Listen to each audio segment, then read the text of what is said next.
Start it. Thank you very much. Okay. Is there anybody that does not have the agenda in front of them? Okay, great. So we can all look at our smiling faces instead of the agenda. Okay, the first item is public input, and I don't see any members of the public present. So we'll go on to the approval of the March 1 minutes, which were attached to your agenda. Nancy, I've invited a couple people. One Okay. of whom said they were going to come, so they might just be a little bit late. If you wouldn't mind checking. Well, we can always, we have in the past circled back, so Great. I don't know what Robert's rules of order say about that, but our rules of order allow us to circle back.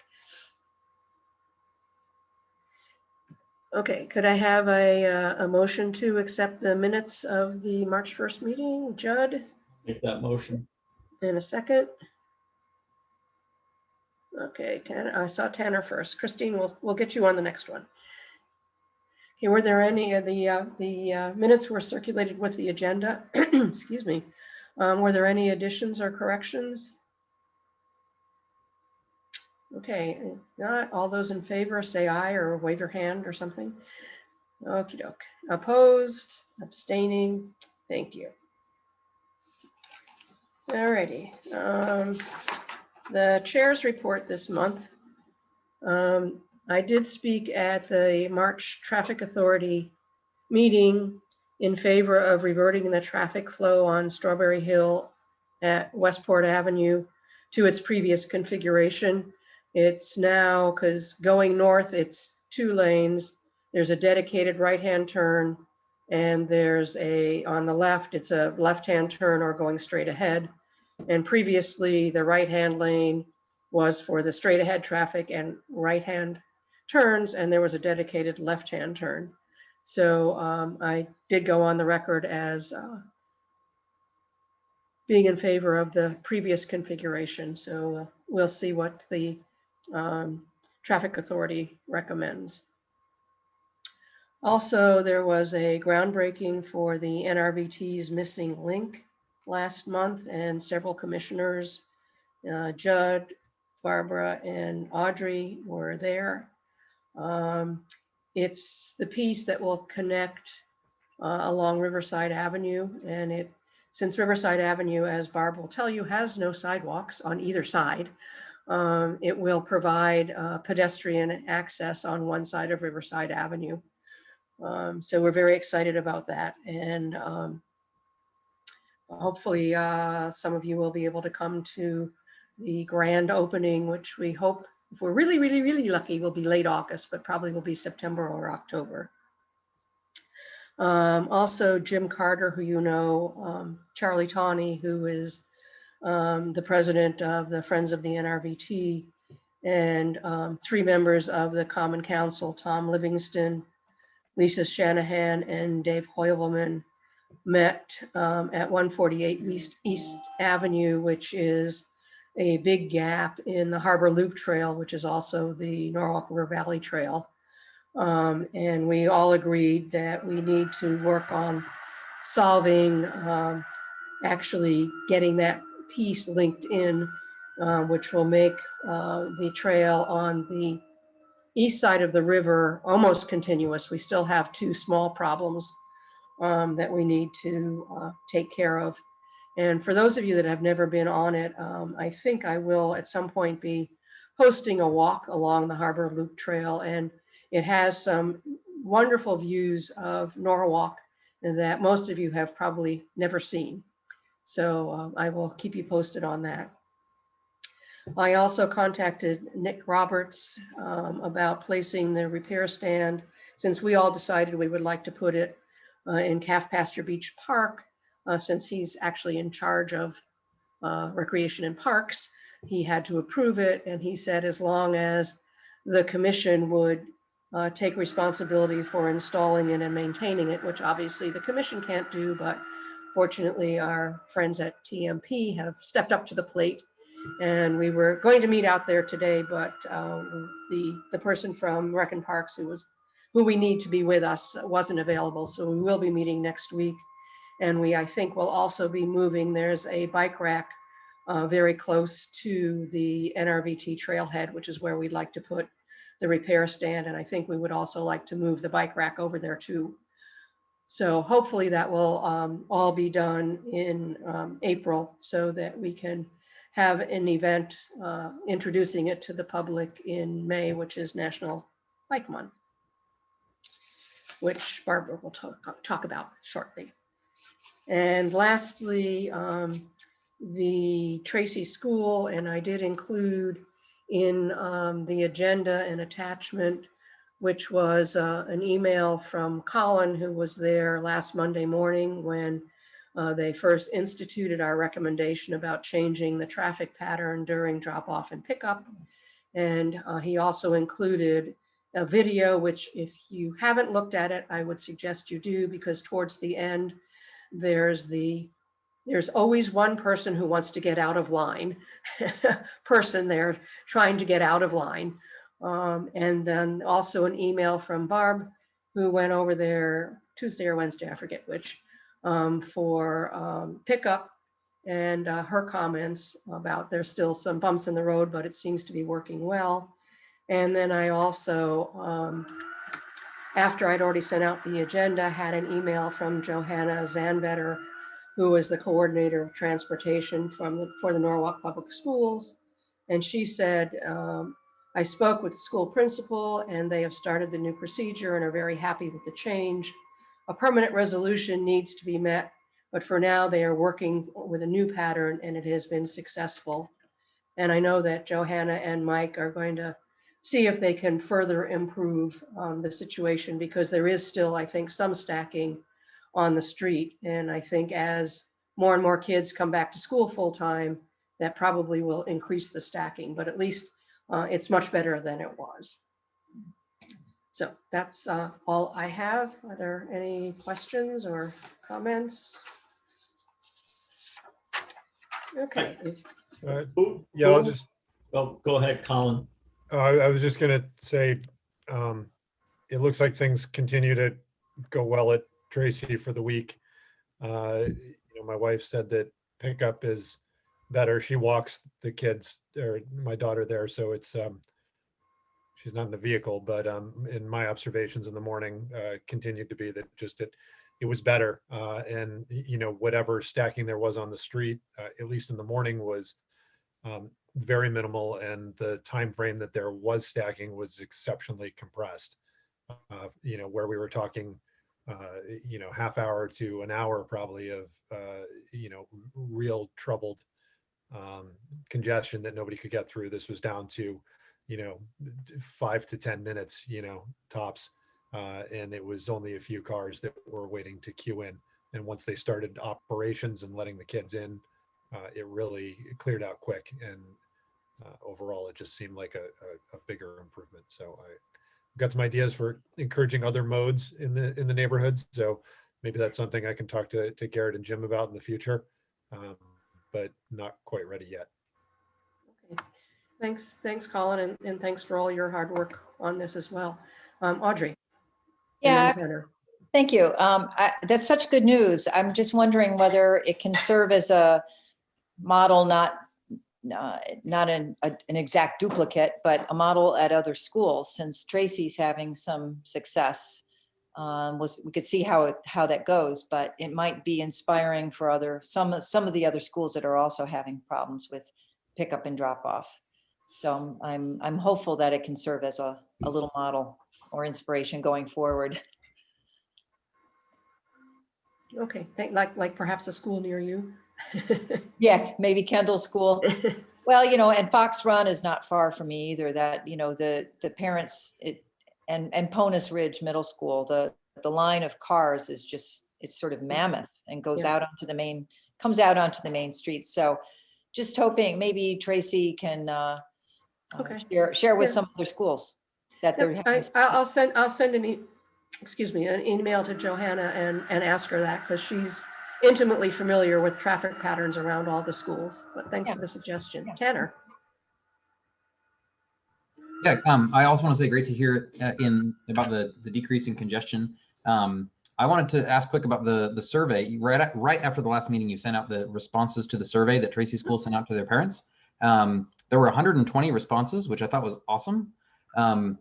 The questions that were asked though were, I think they established a good baseline for like basically how frustrating it is for parents. One revealing thing is that only 20% responded that their kids either walk or take the bus. The other 80% drop their kids off at least a few times a week, which to me was staggering for a school that is in such a walkable neighborhood.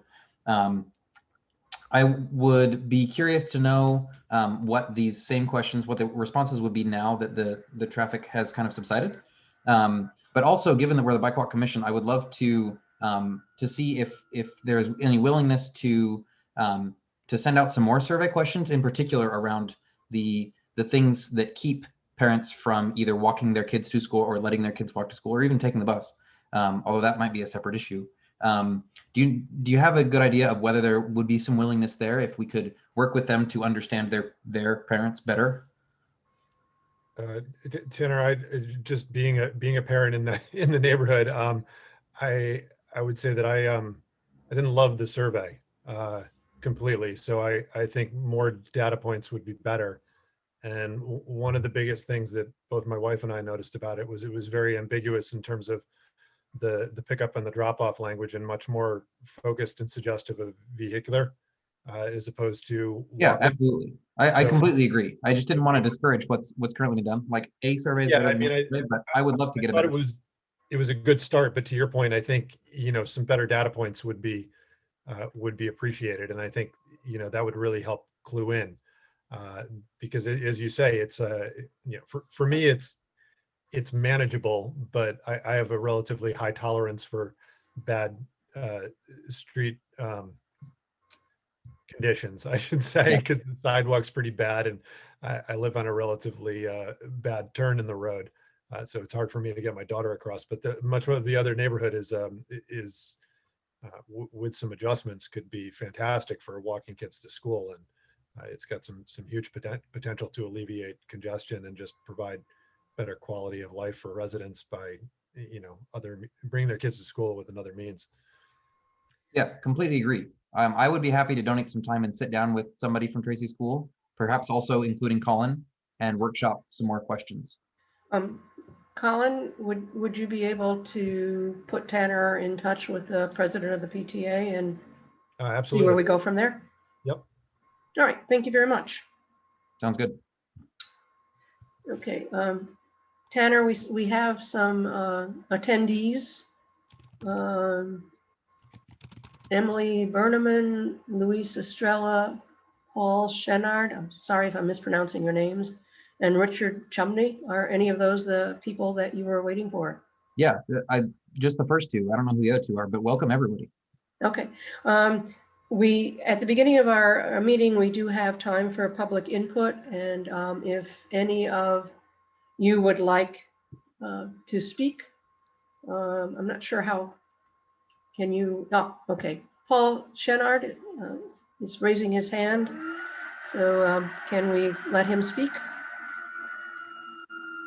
Granted.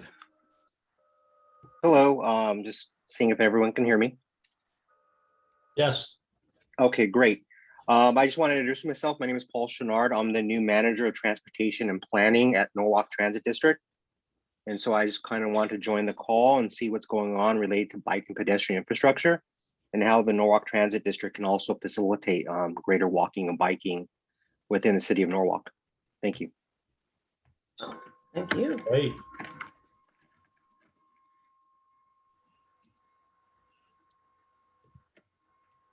I believe I- Louis also has his hand raised, so I'm going to grant him permission as well. Thank you. Luis? Hello. Yep, you're there. Hello. I just wanted to introduce myself. I'm Luis Estrella, the Executive Director of Cleaner Connecticut Coalition, and I am a member of Keep Norwalk Beautiful. I just wanted to say I'm glad to be here, and I really like what the Bike Walk Commission is doing, and happy to learn more. Thank you. Thank you, Luis. So Luis works probably then with David Shockley, who's a guy I know, and also works with Keep Norwalk Beautiful. And he's also on the board of the NRVT. Oh, right. Yeah. Yeah. He's just Yeah, a guy who can't say no. Right. Yeah. So a little more context. I met Luis at the groundbreaking for the NRVT section. Mhm. And he's a super engaged member of the community. And also, as you pointed out, Sam works with David Shockley. And he was very interested in being involved with the kind of stuff that we do. Great. Okay, thanks to both of you for attending and for your offers of assistance, which I'm sure we'll be able to take you up on. Nancy? Yeah. Can I just ask, I'd like to ask Paul a question just about the Norwalk Transit District. Yep, go ahead. Yeah, no problem. Okay, sorry. Paul, if you can hop back on and get unmuted, I was just curious, in what ways were you, did you feel the transit district had purview to assist the city with biking and walking? As I'm only aware of your role providing busing and in the wheels to you mostly. So if you could help me just understand what you're able to do, that would be great in figuring out what we can ask you to do. Sure. In my opinion, as the manager of transportation planning, all cyclists and pedestrians are also transit users. And so with our bike racks on the bus, and then for, all the routes we have circling throughout the city of Norwalk and some other outside communities as well, I think we're part of that piece in helping residents of Norwalk bike and walk to school, to businesses, to home, and for entertainment. It's just one piece. You only have so much range when you walk, so the bus can help you complete your journey in that regard. Let's say you bike to work or you bike for recreation and maybe you're a little too tired, you could throw your bike on one of the Norwalk Transit buses and make your way back home. So I think we're partners in that, in making the city of Norwalk more bike and pedestrian friendly.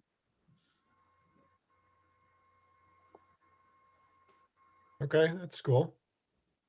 Thank you. Mm-hmm. Oh, I want to say also that I'm glad that you joined today. I'm glad that we have somebody. I think this is the first time in my memory that we've had somebody from the transit district join our meeting. I'm completely on board with the idea that everybody who rides transit, as soon as they get off, they turn into a pedestrian or a cyclist, and usually vice versa. So I'm really glad to have you. I would love to connect with you offline as well, and just learn a little bit more about the transit district and how it works. And I know in particular there was an issue, and maybe this can be taken offline as well, but for a while there was kind of a standing agenda item that we would talk about every time, about a bus shelter by the DMV. Judd, was that your pet issue? It was somebody's pet issue. I don't know if we need to put that on the agenda today, but just so you know that transit is often on our radar. Yeah, definitely. I would like to be part of that conversation, making the riding experience a lot better for Norwalk Transit and for pedestrians and cyclists as well. And I'm excited to be a part of this. I'm a bike commuter as well. I just moved back to Connecticut, so I haven't biked to work yet. But I'm an active pedestrian cyclist. I was working in Danbury many years beforehand with the transit authority there, and we instituted their bicycle commute program. And then I was recently in working just outside of Boston for a regional planning agency, or COG, as you would call them here in Connecticut. And I was the bicycle and pedestrian transit planner there. Neat.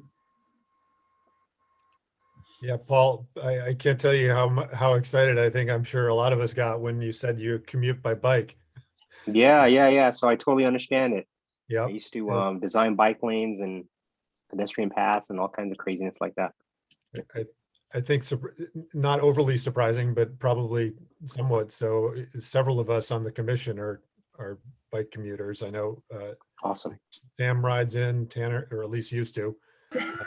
Tanner also rides to the train. I commute from the West Rocks area to South Norwalk. I don't know who else.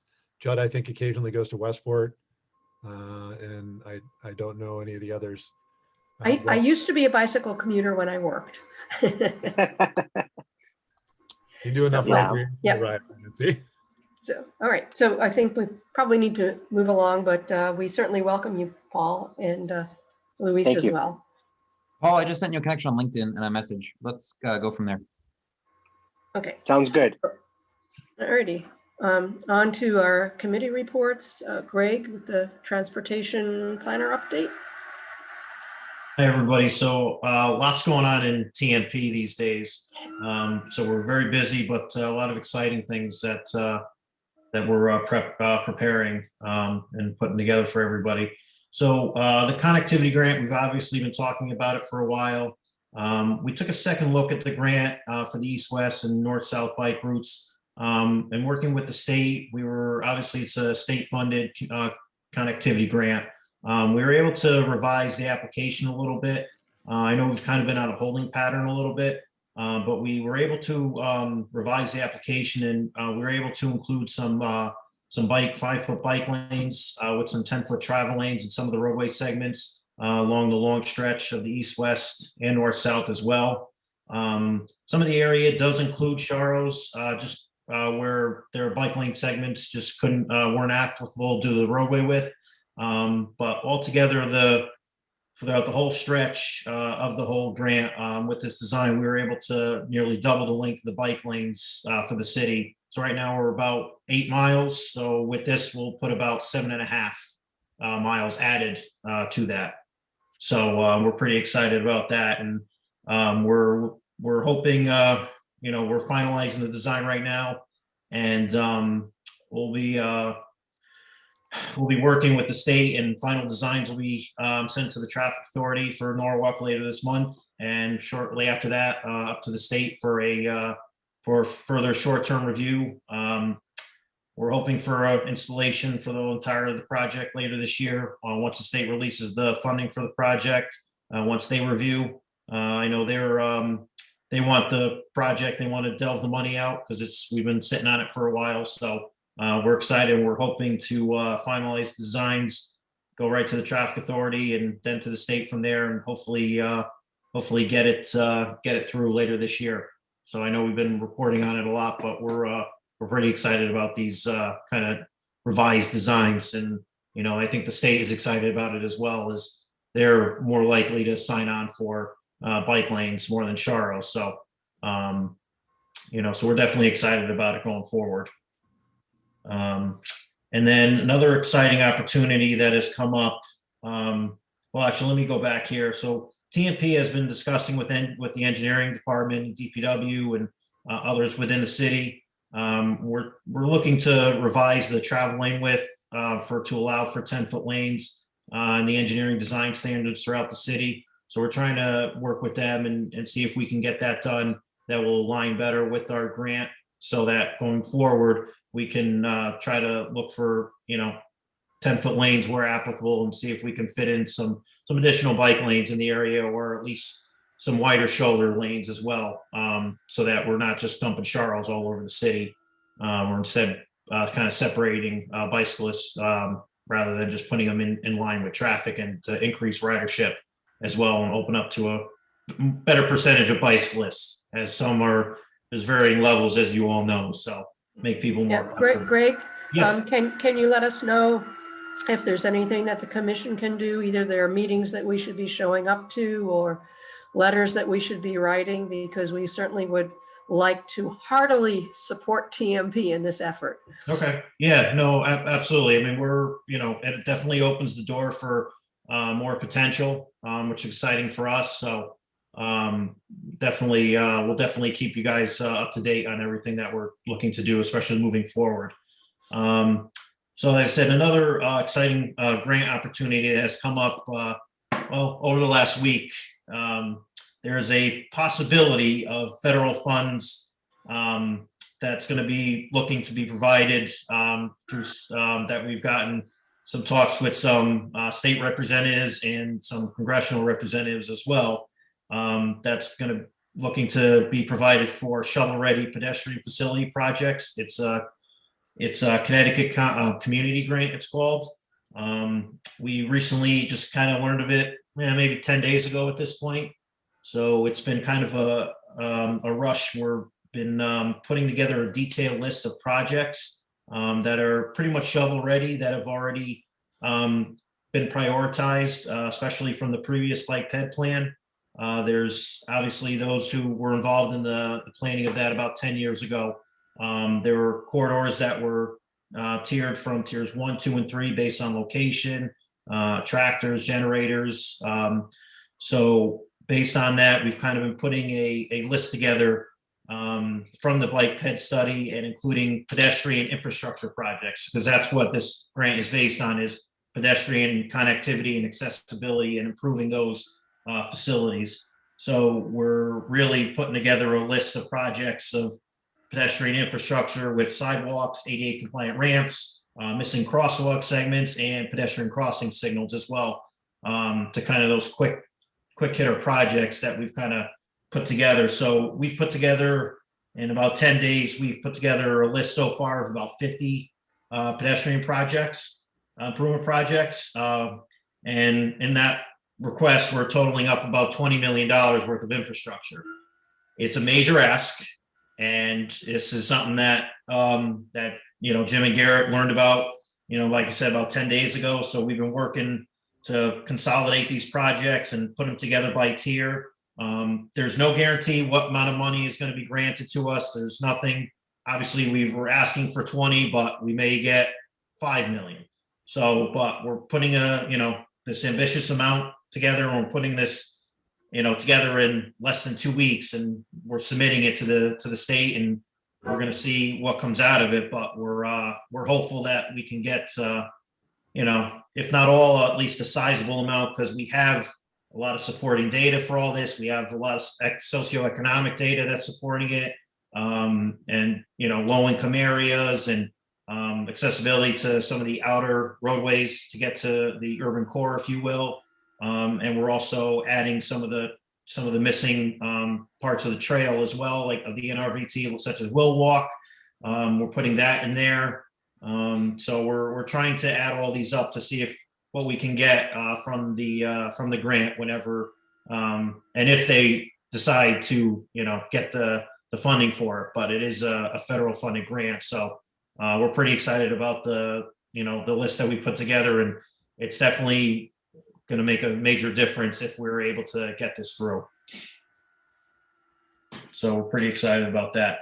Now, in telling you guys about that, we actually, Nancy, to go back to what you just offered, we would love to see if the Bike Commission would be able to write a letter of support for the grant application that we can include when we do submit it to the state. So the deadline, unfortunately, is Friday at noontime, but we would love if you guys were able to, write a letter of support for this grant that we're putting together, because we can certainly use any of the public support that we can, see how much funding we can get.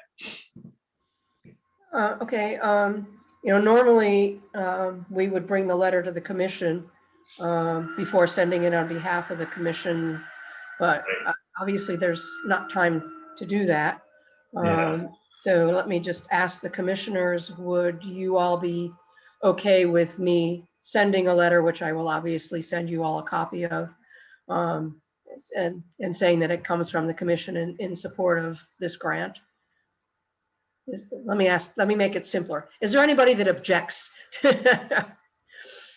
Okay, Greg, maybe you and I can get together tomorrow, and you can let me know what it is we should be putting in this letter, and we'll bang it out. Yeah, and I could, tell you more about it. I know I'm just kind of giving you, over the surface kind of details of it, but a lot of the projects were from the previous bike ped plan, because it does obviously help out more if you are able to relate it back to a plan that was done. Obviously, the previous one was done 10 years ago, but a lot of those updates and improvements are still applicable today, and we still were able to identify some areas that were missing a crosswalk segment, missing ADA ramps, or need a pedestrian signal. So, I mean, it's definitely included in all that. It's still up to date today that we can still add those. Okay. So we can definitely, we can touch base tomorrow. I'll give you a call in the morning, and we can set up a time to bang that out, and then I can circulate it to the commission for their comments before we finalize it. Christine? Yeah, that's fine. Yeah, thanks, Nancy. I'm on vacation this week, and thank you, Greg. That's exciting. I would love to be part of the meeting if I can with you too. Sure. I'd love to be able to look at that and add some language in there based on my recent activity with the League of American Bicyclists and the lobbying on the Hill and speaking to the congressional and kind of some strategies to use. All right, thanks a lot, Christine. And Tanner?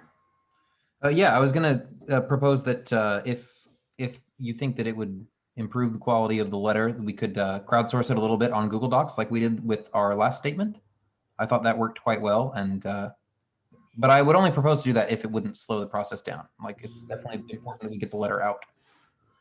All Yeah, right, I mean, well, no, I say we're definitely trying to get this done because it's due by Friday at noontime. So, I mean, not saying quicker the better, but if we can streamline it, the fastest way, then that would be great. Obviously, we don't want to, exclude anybody. We want to get as much public support as possible. But whoever's, able to sign on to it, be part of it would be great. all right, we will if we can. Okay. Sounds good. All righty, thank Is you, there any way Greg. to- Is there any way to find out what's like a draft of your application so that we know what the projects are that we're, So a lot of them, a lot of them are from the previous bike ped plan. Greg, is that the 2012? Correct, yes, Okay. because we need something to default back to that has already gone through the process of public input and data as well, so we want to be able to support our projects with as much data as possible and public input on top of it, which the previous plan did provide. So we don't want to just throw projects in that has little to no support and no data to back it up as well. So in the short time, obviously, we don't have a lot of time to collect as much data as we want, but we're collecting as much socioeconomic data and trying to include as much crash data and anything that we could provide to help us get as much money as possible from this grant if it does become available. Okay, Audrey. Colin, Greg is working on some of the GIS mapping, and it's partially complete, but Greg, maybe you could share that with the team once that GIS mapping's up to date. Yeah. That includes all the tier 1, 2, and 3 projects, just so they have a graphic. Yeah. I think more so, Garrett, I'm just a general list and like whether it's a, sidewalk, bike, lane improvement, because I mean, I'd like to know what I'm signing my name to. We can definitely, we have that. We're just kind of brushing it up a little bit over the past days, and we can definitely provide that to you. So that would be and I understand the times, time's a crunch. So it's like twist my arm and I'll probably say yes, but I'd still like to know what I'm saying yes to. Yeah, we can certainly get that out to you. If anyone wants a copy of that 2012 study, send me an email. I have it. And Chris, you'll be happy to know that intersection that you've brought up in the past over by Stu Leonard's is covered in the study. I don't know if what Greg is talking about, if it's part of their application now, but that George Avenue? or Dry Hill. Is it Okay. Dry Hill, bro. Yeah, Dry Hill and Stu Leonard's. I know we talked, Chris, you had brought that up, right? So it's in the 2012 study to be Good. updated. So Yeah, there was obviously, when going through the bike ped plan, just taking into account as well, a lot of the projects, well, maybe not a lot, but there were projects that were done. If you look at what's proposed and then look at the, just looking at satellite imagery and just seeing what has been done, especially along Route 1. So they did do that. Obviously, there still are things that are missing on Route 1, especially on Connecticut Avenue, but they did do, there are some things that were done in the meantime. Especially if you look at like East Avenue, for instance, like some of the crosswalks on East Avenue were done from that plan. So, so things were done in the meantime over, that time period. It's a bad example, Greg. Somebody just rolled their car over into a building there. Oh, I didn't know that. Oh, well, Oh, I'm just talking about pedestrian facility as far as, ADA compliant ramps and crosswalks, and so. Okay, Audrey has very patiently had her hand up for some time here. It's okay. Audrey? It's a very good discussion. I'm just wondering, Greg, with the ask for this federal grant, is there any line item for bus shelters, or does that sort of cross over with Paul Chenard's area? Or there's certainly an equity issue, and those Yeah. who need to take public transportation need a safe, dry place to wait for the bus.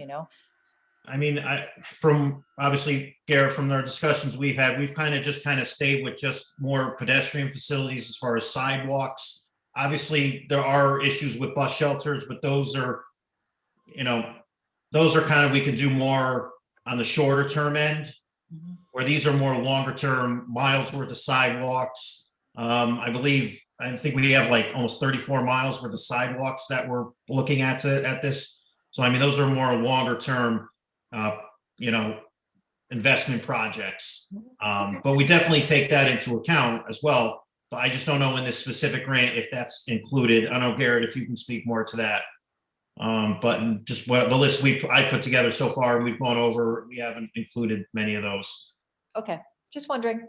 Yeah, Audrey, I can speak to that. We didn't include that. What we were finding is when we were looking at the previous studies that were conducted, there was just a lot of gaps in the network to get to bus stops that we wanted to kind of fill first. And then if Paul's on the line, we do want to reach out to you, Paul, to talk a little bit about the existing routes and maybe how we plan for the future. What we did notice is when we looked at the bus routes in town, they serve a limited set of corridors and not really the entire population. So as we start to increase sidewalks and they perpetuate into the neighborhoods, maybe there's an option to have a discussion about adding some additional stops. So I think it's a great point that you bring up, and it's a good next step for us to look at.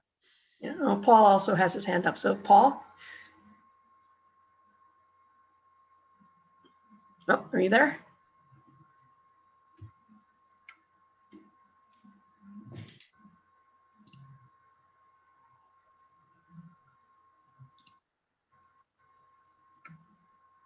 There you go. No. Okay, I was given the permission to talk. I'm assuming everyone can hear me now, correct? Yes, we can. Okay, perfect. Thank you. We can definitely talk in regards to bus shelters and where they're sited. It gets a little tricky depending on the location about the siting of bus shelters and stuff like that. Sometimes, they might be near private property or whatsoever. There may be issues of ADA compliance in regards to people getting around them. But we can definitely have a conversation in regards to bus stops and shelters, especially as the city builds out an ever greater pedestrian network. In regards to the system, we can definitely have that conversation. Right now we're running a reduced service because of COVID, but as the system returns back to normal and people start venturing out, especially with vaccinations, we should definitely have that conversation together, the city and Norwalk Transit, and really discuss how the network might change in the future. Coming this summer, I'll probably be doing a bunch of studies per line to seeing how they might change or how they might service the communities better and meet the needs of the public. All right, thank you, Paul. Yep. And then Nancy, if I can just add on to one more thing, with this, we're discovering, roadway segments based on a previous plan, and we're trying to identify, as Garrett alluded to, missing links in the sidewalk network, and where there's, missing crosswalks or missing ADA ramps. Obviously, as we don't have as a city an inventory of where sidewalks are, where footpaths are. So we're trying to collect as much data as we can about where these locations are. So going forward, we can, set those up very quickly if we are deficient in those areas. So we may, we would love if, the commission, we may be able to discuss about maybe inventorying concrete sidewalks, and maybe the commission can help out in saying there's a missing crosswalk segment here or a missing sidewalk segment. Because for us, that would be, very helpful in determining where those are needed and where we're missing accessibility and connectivity in areas. Because it adds up quick, but looking at the previous plan, we were able to identify those, but we're probably still missing certain areas just because we don't have the inventory to get that. So maybe it's something we can discuss about, maybe the commission, maybe supplying some information for us that will definitely be needed. Yeah. Audrey, is your hand still up from before, or? No, This is a new hand. No, it's the other one. Greg, I don't know whether Barbara Meyer Mitchell shared with you the presentation we put together with a lot of disrupted. Yeah. Yep. Yeah, I remember those. Yeah. No, Yeah. we've gone through that, especially I've gone through that extensively. Oh, excellent. Okay, so you Yeah. probably still have the link somewhere or something, or? Yeah, no, we've gone through that, and we've made our own list, and, gone through it and mapped it out very much in detail, but we still, if nobody said anything in the survey, there still may be an issue on a street or a missing connectivity of that. If nobody said anything in the survey, then it goes unnoticed. So this is something that we want to identify those areas, but no, we have that. Colin? Yeah, I was just, Greg had mentioned the 34 miles or so of sidewalk, and I was wondering if either he or Garrett had any idea of what percentage was concrete improved sidewalk and what percentage was being looked at as bituminous, or. So the grant that we're putting in, because it is federally funded, we're putting everything in for concrete. Okay. Concrete ramps, because ADA ramps. So because it's federally funded, it's got to be concrete. We obviously would like to stick to that. So we're going to see how much money gets delved out, and that's why the price tag is so high, because it is concrete sidewalks, and there's a lot of unknown costs as well. Obviously, with every street, there could be some hidden costs, because it's not just laying out straight, concrete sidewalks. So, right. Each project is different. So, but it is concrete. All right, thank you. Thank you, Greg. It's always good to get good news. Yes. Great news. Okay, Judd. So it's, as far as the bike plan goes, the bike plan subcommittee is, I guess I would say, on hold, because Greg and Garrett and Jim are all studying everything, the 2012 study, plus our short-term list that I gave you last month, right, Greg? Yep, we have that. Yep. Yep. So they're really, I don't have anything new. The only thing to talk about tonight are the 5 bike racks that we have. And I looked, we had, in the past, we talked about the possibility of using the already approved bike share locations. And many of those bike share locations already have bike racks at them, but there are 6 locations that I know of that have no existing bike rack, which I think we should use. So, and then a 7th location, Tanner, sounds like he almost has full permission from Stop and Shop to locate a bike rack there down on Connecticut Avenue. Is that correct? It's pending. It's pending. So I'm just not sure, what our next steps would be to get these bike racks out to these locations. Greg, you have any thoughts on that, or Garrett?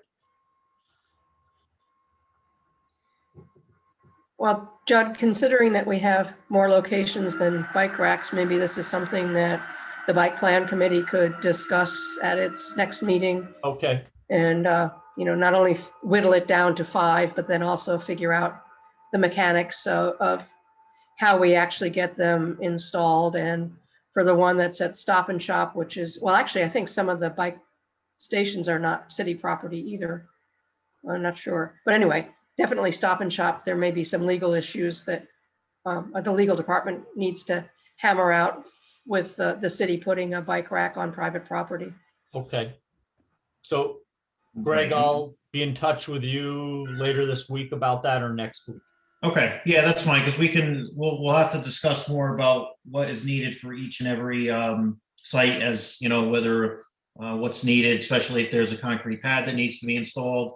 So I know Nancy brought up the one at Pasture as well. So we'll have to check that one out, and then for all the other sites, what is needed, especially if TMP will be installing them as well. So Okay. we'll just have to check each location out. individually. With the warmer weather coming, it would be great to get the bike racks out and do some PR around them. So it's all very encouraging. So far, everything's been encouraging tonight. Hopefully we can keep that up. Okay. Barb, I believe we actually have an events report tonight. And it's encouraging. Julia Green from the Health Department told us last week that April 1st to the 7th every year is National Walk Week. And specifically Walk Day is the Wednesday of that week, which this year is April 7th. So it's coming up on Wednesday. So what she's going to be doing, is I think is terrific, she's going to be posting tape clips and still shots of Norwalker routes that we already have each Wednesday. And we're hoping to get some social media feedback again, let people know that these things are out there. Hopefully next year, now that we know it exists, we'll do something bigger and really include the week, and we'll have some of this pandemic behind us. We also know that May is Bike Month, and we had a little meeting last week, several of us, and talked about what we could do for that to bring some visibility to the commission. And our current thought is to use the new bike repair station as a focus. So we're hoping it can be installed at the trailhead of the Nrvt down at Pasture in time in May, and we think that'll happen. And we'll have an event around that where it'll be a small group of invited people. Going to have a giveaway table as we usually have at these events for people to walk by, but not terrifically publicize it ahead of time because you want to limit the crowd at this time. So the bike event when the repair thing is up is hopefully going to be get some of the bike cycle shops involved in it and treat. Nancy's been working on that, and that may come out and do some demonstrations, and hopefully we can invite news media and do demonstrations on how to use it and maybe some other things. I haven't asked Christina this, but it'd be a great place for bike safety. Sorry about that, Christina, sticking that there. So that's where we are now. We're looking for more ideas, and hope this will happen soon. Thanks. Christina. Next is Christina's waving her hand. Oh, I'm sorry. That's okay. Thanks, Nancy. Thanks, Barbara. I just want to say, well, happy birthday, Tanner. I guess it's in the chat. Emily put it in there, so. Happy birthday. And I, yeah, enjoy your day. I just want to thank the city employees here. I always am impressed when they show up after 5 o'clock. So it's like a dream team, this commission, really. I think so. You know, and Paul's here. That's what I want to speak to. If we could do something, maybe Paul, on a bike rack demonstration for the public on the buses. That's been a suggestion made through the League of American Cyclists. And I know I would really enjoy that. I don't know if it's possible, but maybe offline we can join. You can talk about it with me and how we can maybe do that during the bike month in May. Yeah, I was actually just was going to mention that. So you read my mind. Would love to see if we can maybe have a bus go down to a set location and demonstrate that, and let those who bike in the city know that they can put their bike on the bike rack and ride. And then if you guys have some type of bike to work event, kind of do the same of that as well. And just to let people know that, hey, you can commute to bike, you can commute to work by bike along with using the bus system. So it would be very nice. Yeah, we're not planning a bike to work event this year, but hopefully maybe next year.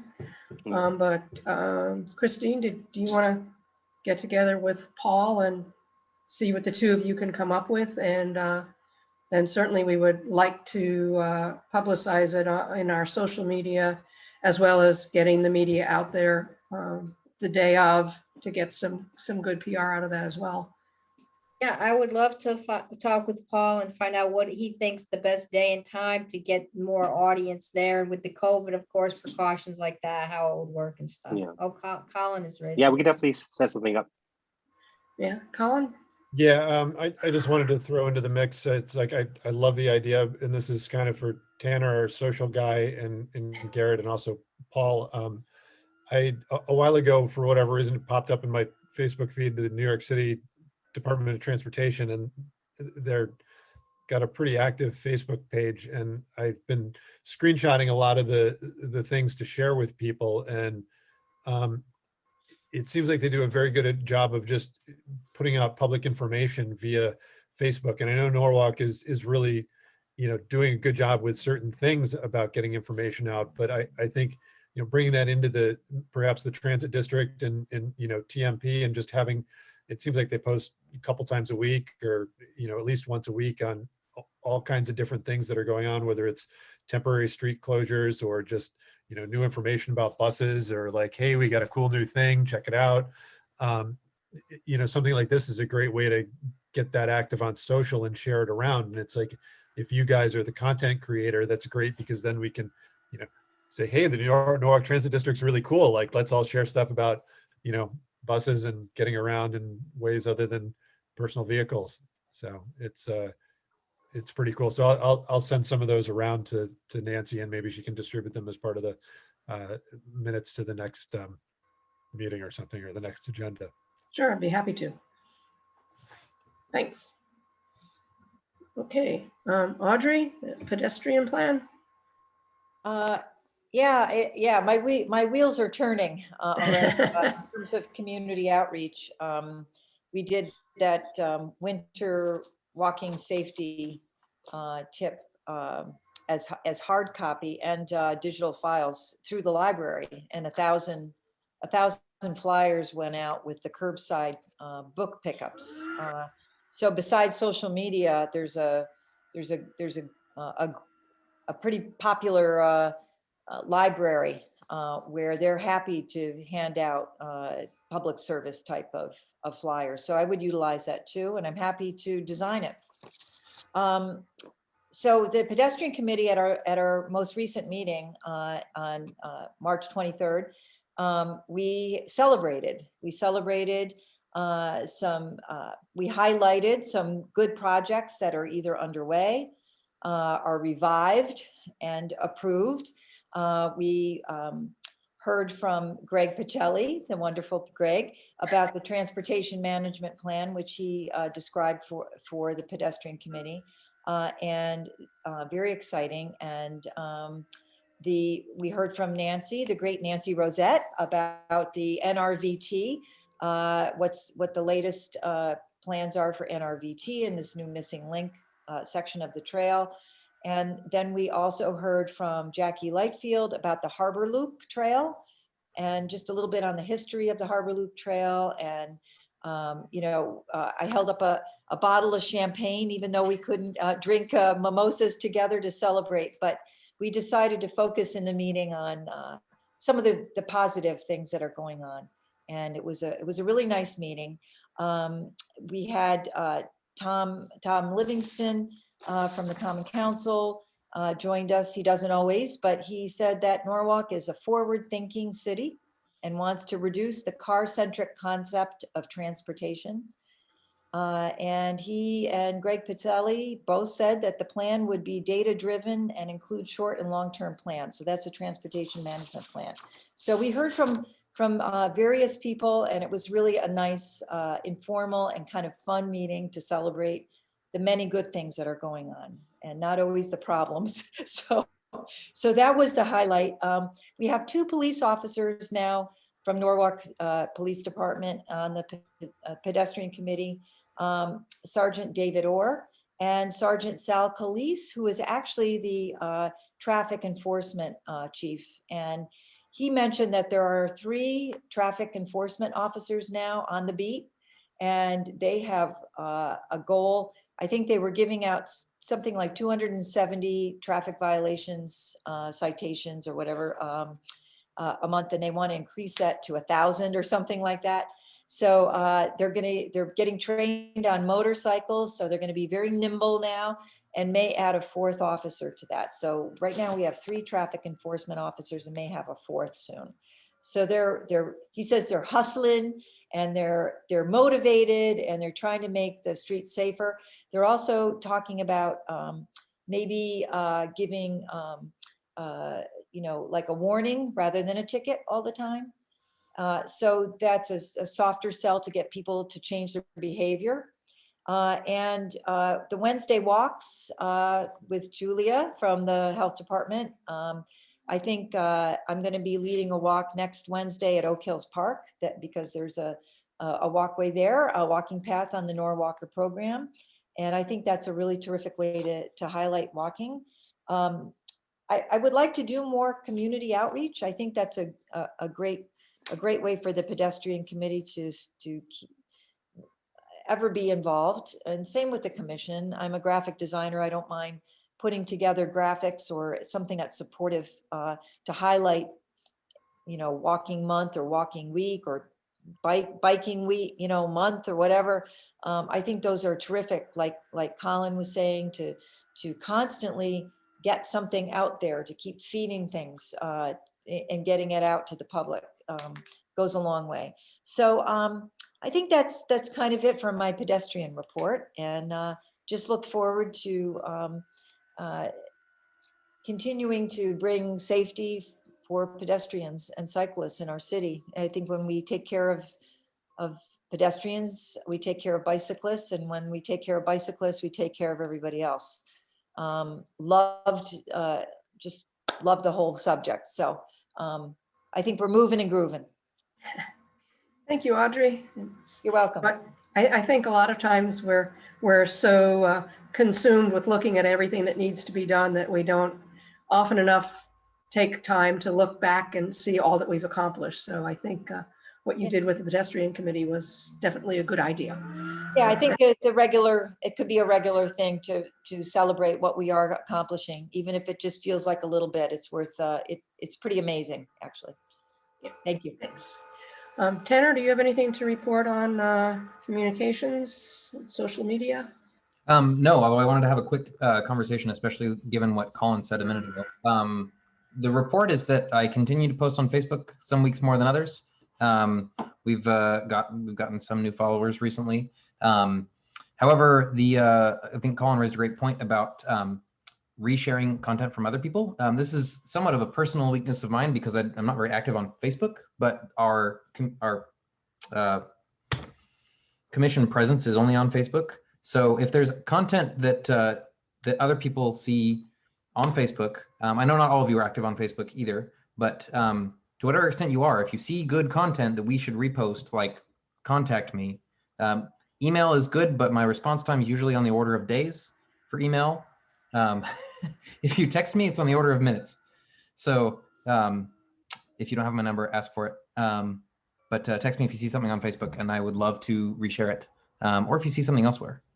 But yeah, I think that we could benefit. We could get better content if we can reshare other people's content more aggressively. I'm not a graphic designer by trade. Audrey is. I'm also not a social media manager by trade. If we were sharing code with the public, that would be a different story. I could love original content. Yeah, so send me anything you find and I will send it to the people. Okay, thanks, Tanner. Strategic plan has nothing to report, but we will next month have our fourth quarter progress report for you, which will be included with the agenda, so you'll have a chance to read through it before our May meeting. Teresa, what's going on walking wise? Hey, everybody. So what Barbara and Audrey said, that's my report out. So Julia Green is spearheading, trying to, every once in a while, we have ebbs and flows in the promotion of the Norwalker program. And so obviously with COVID, there's been a lot of ebbs and flows in a lot of things. But she's going to take this opportunity for National Walking Week and then all of the Walking Wednesdays in April to try to promote the Norwalker program. Trying to find clever ways to get people walking that aren't large group walks where everybody's walking together. So just trying to spread awareness about the program, but also just inspire people to go for a walk by posting videos, pictures, that sort of thing of people walking around Norwalk. So we'll hope to bridge that into getting some more of the Spanish language maps up on the website too. We're working on translations for a few of those.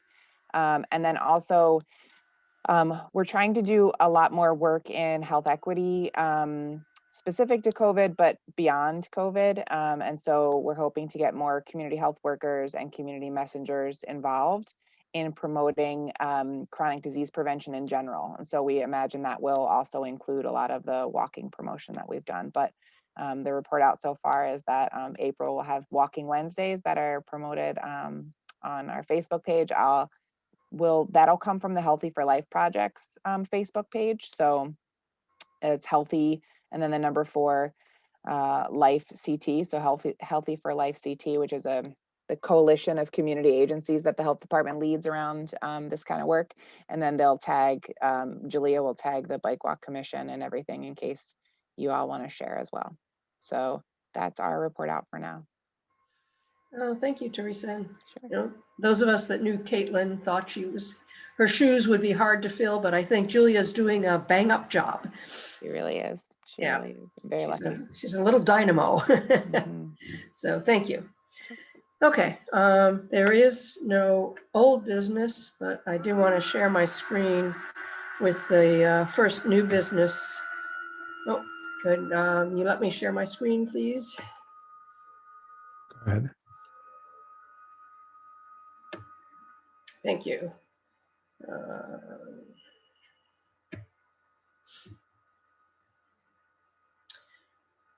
As I think we have talked about here some time ago, there is a proposal for reworking the parking lot at Calf Pasture Beach, and it's a 2-phase approach.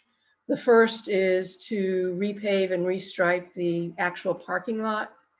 And those of you that are familiar with the beach, as traffic comes around the perimeter road and then comes into the parking area, a lot of people just continue along by the beach there. And the new striping is going to have them actually go around the perimeter of the parking lot and leave the area that's closer to the beach for pedestrians, which I think will be much nicer. And the second phase is to rework the perimeter road, which will include a bike lane, which also would be very good. So I am asking the commission to approve what I sent around with the agenda to support both of these efforts. We unfortunately have missed the last planning committee meeting, but I will be sending this to the Common Council to ask for them to support the $700,000 in the fiscal 2021-2022 capital budget that begins on July 1st of 2021 for the repaving and restriping of the parking lot, and that we also support the full funding of the enhancements to the perimeter road in the fiscal year 2022-2023 capital budget. So first of all, could I have a motion to accept the proposal?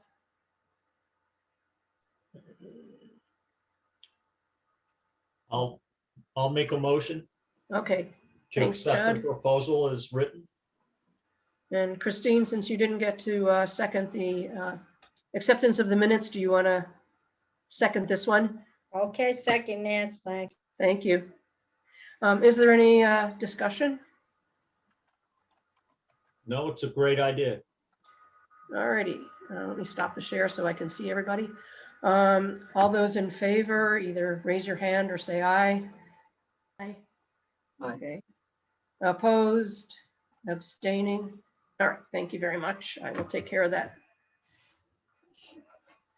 All righty, next up is Christine, who attended the League of American Bicyclists National Summit, which one of the positive things to come out of COVID is that it was on Zoom, so she was able to attend. Otherwise would have had to take a whole bunch of time off from work. So Christine? Yep, thanks, Nancy. And I'm gonna like to present the screen in a couple minutes, and I don't know how to do that, but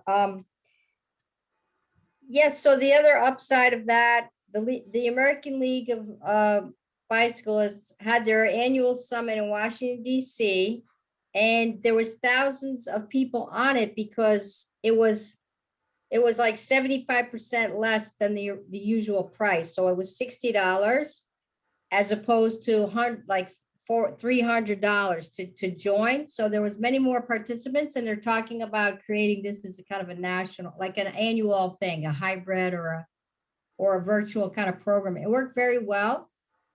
The accumulation of this event, besides the workshops with people from all over the country, was called the Day on the Hill, where we met with our senators in our state to talk about, this year we talked about 2 bills, which I'm going to pull up. But one of them is the enhancement of the complete streets bill. And another one is about the infrastructure and having more federal funding put in. So we met with Jim Himes' office, with Senator Blumenthal's office, and the northern people in Connecticut met with Chris Murphy. So they weren't the senators themselves, they were the reps, but they were very interested. Many of them were cyclists. The people in Connecticut, most of them were like league certified instructors who spoke about, they told the senators, like the reps, personal stories of crashing or commuting and why it is important to fund complete streets and to provide cities and towns with money to make streets safer and more pedestrian friendly. So kind of they use the word like car diet, vehicle diet, and to take away the focus of providing reinforcing like car stuff, like violations for vehicles, but rather instead of that focus on that or cameras, was to make it more pedestrian and bike safety, to include that kind of language. So they talked about the importance of finding the championships in the community. So that's why I'm so excited to hear about from people, because these are the champions right here. Who is a champion? When you're writing a grant to recognize that and partnering up, which is what we're doing here, and to get the communities to say, we want this. Those are keys to get money. We want this. And to then provide data of showing success, crash data, complete street ordinance, adopting legislation, and then to get it rated with the grade by the National Complete Streets. They talked about like finding the paths from schools to parks. That's something to focus on. And just, yeah, so I would like to share my screen, and then I don't know how to do that though. Does somebody have to allow me to do that, Nancy? I think you probably are allowed. If you look at the bottom of your screen, you should see a green icon that says share screen. Oh yeah, I'm staring right at it. Sorry about that. So if you click on that, it's going to show. I got it. I'm good. I'm good. Okay. Thank you. All right. So so here we have, so basically, I'm sorry to move this around. So here was the summit. I kind of went over these things here. These are the 2 bills. For those of you who care to lobby, there is a workshop on April 16th at 1:30, how to lobby. And there's some events coming up. So with the new administration, there's a lot more money for infrastructure. That's what we've been hearing tonight. It's going to continue. There was that $1 trillion bill, that relief package with infrastructure. So the goal is to get them to provide funding for the towns and the cities, for the streets and everything. So, and not to take away earmarked funds to use it for other people. The people in Connecticut were saying that that's what happens in Connecticut. There's funds that are earmarked, and then the officials, they do something else with the money instead of putting it towards what it's supposed to be for.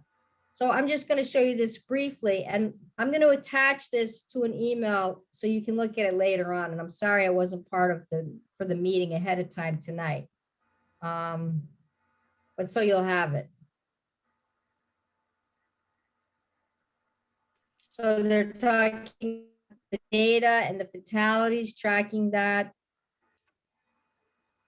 Road diets, pedestrian intervals, safety plans, mediums, crosswalks, Safe Streets Act, creates safe special rules. So this is called the transportation enhancement. So, but the reps were very supportive, and some of them are cyclists themselves. And Pete Buttigieg is one of the sponsors of the bills. He's a big cyclist. And they talked about themselves, the reps using the bike share in Washington, D.C. So it strengthened the language, federally funded surface transportation programs, requires states to set aside 5% of federal highway funding to establish technical assistance construction grant projects. So anyway, these are positive things. But they want to get these bills passed. And they need our support, and everybody's got to support. So I think that's it. If anybody has any questions, I'm happy to take them. Colin. Yeah, I thought I saw you as you were scrolling through there somewhere, the e-bike incentives. I know I've read about I think the representative from Oregon's trying to get an e-bike incentive passed through legislation. There would be a tax credit for e-bike purchases. Yeah, Colin, thank you. I wanted to talk about that tonight. It was talked about all the time on this weekend at the summit, that this is the next huge movement. It's going to be e-bikes, tier 1, tier 2, they call them, or level 1, level 2 bikes. They said it's going to be like an explosion of e-bikes. So they're talking about, for vouchers and things like that. So tax incentives and stuff. Yeah. Yep. That's part of that. The league, the league created the new, the quick guide that we have copies of, and it's including e-bikes and roundabouts. And then Nancy, just on that side note, if we need any more quick guides, they're 50% off now because they're rolling out the new version with the e-bikes and the roundabouts and in Spanish and English. Thank you, Colin, for mentioning that. Yeah, I don't know exactly, but it is something for us to consider as a city to propose. Yeah. Are the incentives in one of those two bills, or is that a separate talking point and bill? I think it's separate, but I can check and let you know. Well, you're going to send that to us too, so we can read through it for ourselves. Yeah, and the league just sent out something today. Actually, they had a meeting with Joe Biden and Pete Buttigieg, and about how they're still not satisfied that not enough is going into this. They're still kind of oriented, but they feel positive with the new administration. I'll send it to you. Any other questions? Just a quick comment. I have posted, I think, multiple times on our Facebook page about that bill. I think it's awesome. And if it does in fact pass, I think that we should promote the heck out of it. Yeah. And maybe people want to join the lobbying event on April 16th. It's a Friday at 1:30, and you have to register, but I'll send it out to everybody. And on a side note, did you enjoy the movie, the film? I don't know how many people went, about the Dutch embassy. It's like documentary. Yeah, I'd love to discuss it at length. I don't know if we have time right now to discuss it at length. How about 2 minutes worth? Well, how many people went? It was Tanner and Audrey, as far as I know. It was life-changing. I went. Oh, and Barbara, right, Barbara. I'm sorry, you did. And my wife joined as well. She watched it with me. Yeah, my husband watched it with me. He's a cyclist, so it was really outstanding. Does someone just want to give a quick, like Audrey, you said life-changing, so the other participants can hear? It's the Dutch embassy cycling documentary. Yeah, well, in Holland in the 70s, so many school children were being hit by cars and killed as they started to become more car-centric. And they've transformed over about the last, I guess they said 20 years, in terms of so many people are cycling, and the separated lanes, and there was a lot of footage of what they've done recently that's just really inspiring, and felt very encouraged about what we might be able to do here in this country. We need the willingness. It was very good. Thank you for sharing that link, Christine. Yeah, Christine has asked if we could add as one of our regular monthly reports an update from the League of American Bicyclists. And I think that's probably worth doing because there's a lot of good stuff coming from them. So starting in May, we will be doing that. Thank you, Christine. And you're up again on the Sono collection and bicycle parking. Oh, okay, yeah. Did you get the photos I sent you? Yeah, I share? distributed them with the agenda. Do you want me to show them? Yeah, do you mind? All right, let me see if I. Basically, I'll talk while you're doing that. I discovered where that bike parking was because I almost drove into it because it's on the side street and it looks like you're driving into the parking garage, and you are, except it's a very narrow turn, and next to it is the bike racks, which don't look like bike racks. I don't know if anybody's seen it there, but I thought, wouldn't it be a great idea if we could have signage over there? There's plenty of space for signage here. So I pulled into the right with that lip there, thinking I was driving in there, and because I came from the left and I didn't see the yellow poles there that you couldn't go through there, and that was my first time driving in there. But I thought maybe we could dedicate that or somehow have signage there, do something to get our name out or make it just more accessible to people so they know what it is. I can, we had a project, I think 2 years ago, where we put bike parking signs by all the bike racks on city-owned property because some of them were not so easy to find. And some of them, like the ones we've been talking about at the beach, a lot of people think is a fence, not a bike rack, because it doesn't really look like a bike rack. So even though they were easy to find, we also had the city put bike parking signs there so people would know that it really was not a fence, it was a bike rack.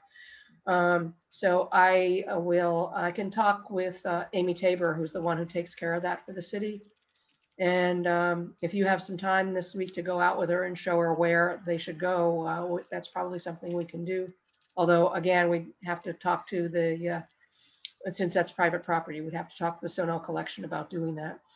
Okay, and I have the contact Deirdre Davis there, so I'd be happy to make the connection. Okay. I'll send an email to Amy and I'll copy you on it. Is on the other side of the mall over by 95, there are bike racks over there too, I believe. Well, there's some bike lanes that actually go around the back. Right, and they come up, the bike lanes come up between the end of the mall and the I-95 northbound ramp. And I think there are racks out there. I don't remember seeing them, but I'll have to go take a look. No, they're there. They're right on the corner of the on-ramp to the highway. And then there's another set in the little plaza by the church that I've seen. And at the intersection of North Water Street, I think there's a couple. And the ones that Christine shared. Okay. I think they're all. I have seen the ones on North Water look like these, right? Yeah, I think they all the same aesthetic, and they're all in places that I wouldn't want to leave a nice bike.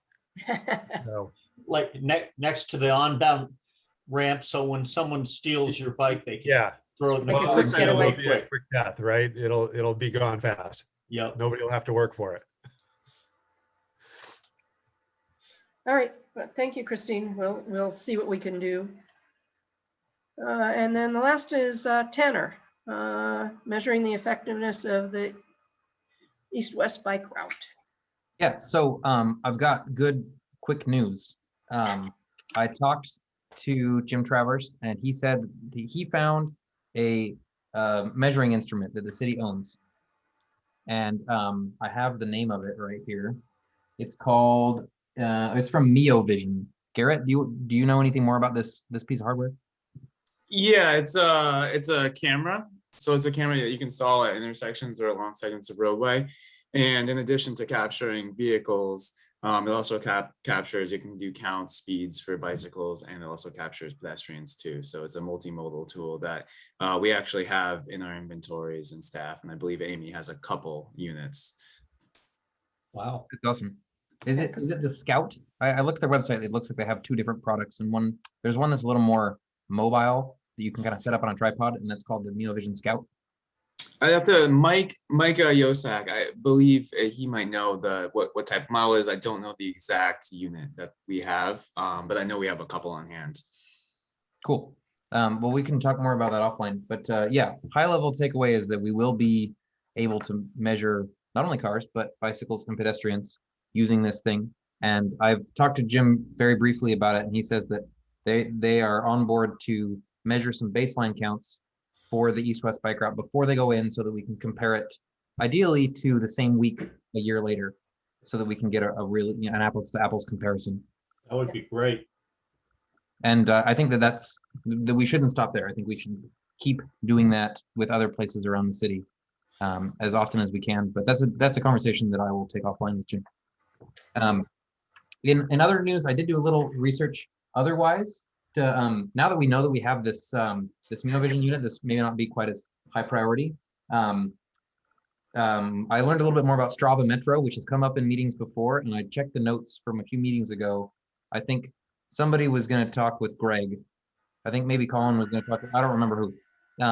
But somebody suspected that the state had bought a license for Strava Metro, and the conversation died. So I'm curious if we can resurrect that and see if somebody's paying for Strava Metro already that we can use. I also read a little bit more about it, and the consensus seems to be that even though Strava is a very biased sample of riders, that because they tend to use the same routes within the urban core as any other cyclist, that it's still useful data within the urban core. It may not be as useful way out in the country where you have Strava riders that behave differently than other riders.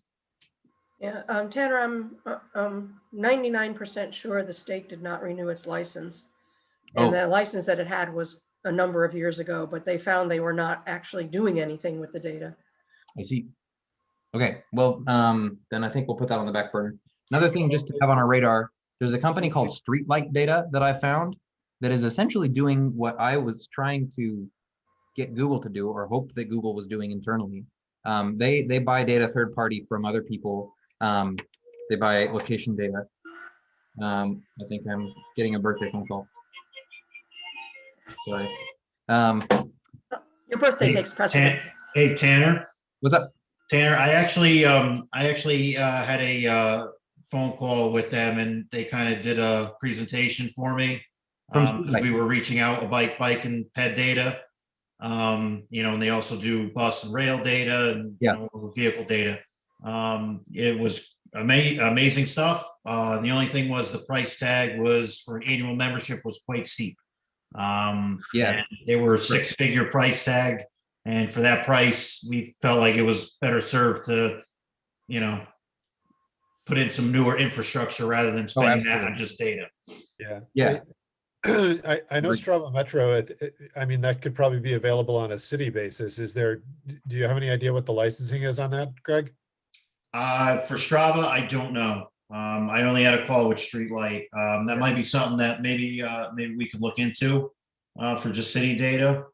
But we can check in on that. So it looks like the form on the Strava website needs to be filled out by somebody inside the city. I tried filling it out, and they rejected my email because it was a gmail.com address, and I don't have a norwalkconnecticut.org address. So if that's something you're willing to take on right now, Greg, that'd be great. But I will admit it's low priority.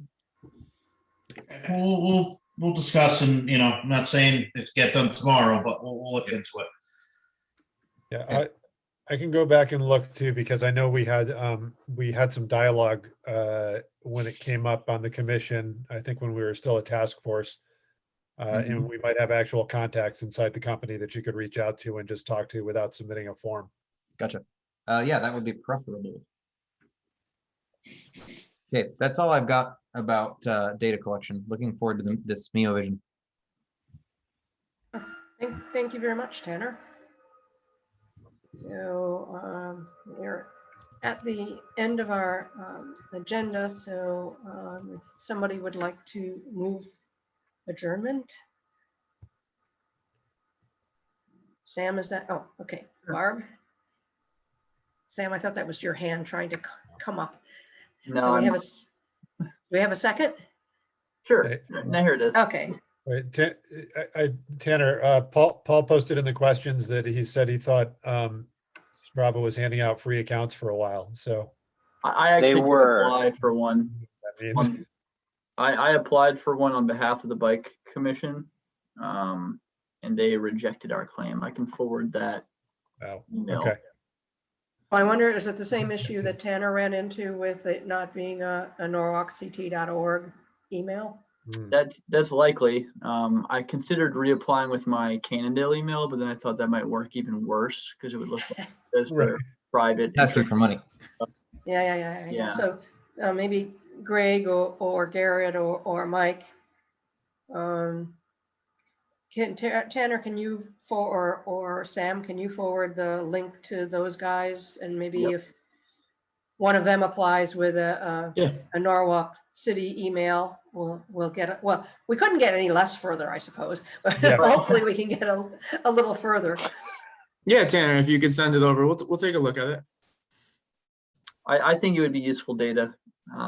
There are, to Tanner's statement about people using corridors that are known to commuters, despite the fact they might be out for exercise rather than transportation, is very accurate in my experience. So I also like that it covers running. You know, it covers multi sports, so you can dial in on who's running and who's biking. And I think it's even got walking. So it's like if you're, using it for active walking, you can track all of that.